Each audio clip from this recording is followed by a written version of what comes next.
Hi, my name is Angela Siski, And I'm Brent Keene. and so our focus was to discover how to effectively, mitigate student anxiety during this lovely pandemic.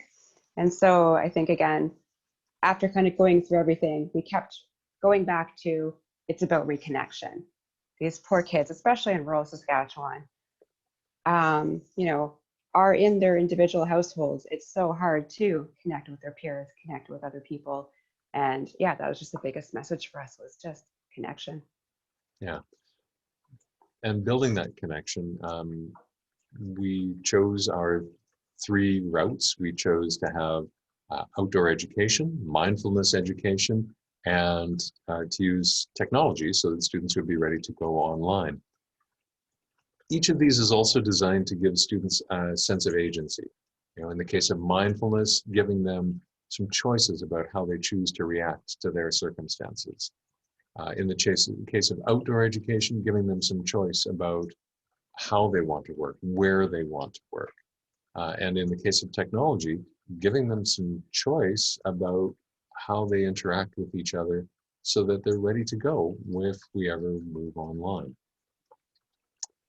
And that takes us into research. So for our literature review, I would say that the biggest takeaway, for me at least, was Stuart Shanker's work.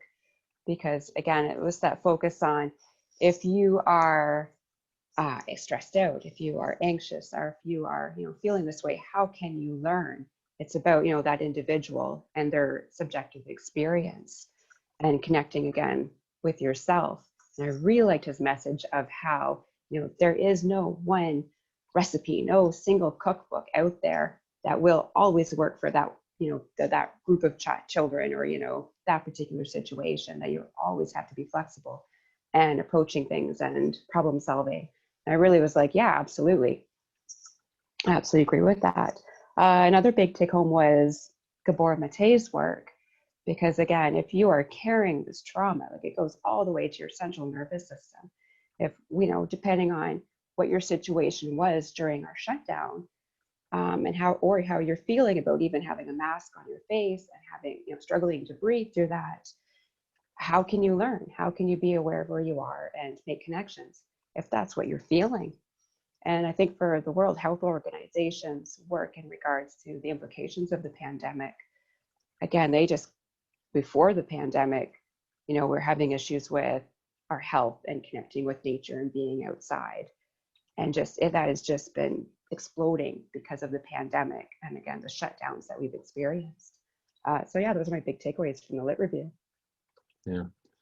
For me, the takeaways from the Lit Review were how much further the research has gone on all of these things, on mindfulness in particular and outdoor education.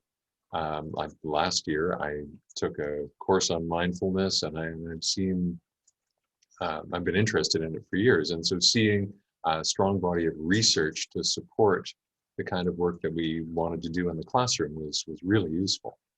And a dozen years ago, I did my master's, and a big part of that was place-based education, getting students out into the community and out into nature, and to see how much more research is available to support that, and to absolutely say that that is a good idea for students to make connection with each other, with their community, with the place that they're in. So all of these elements you can find in our Lit Review and on this page, and we invite you to check it out. Thank you.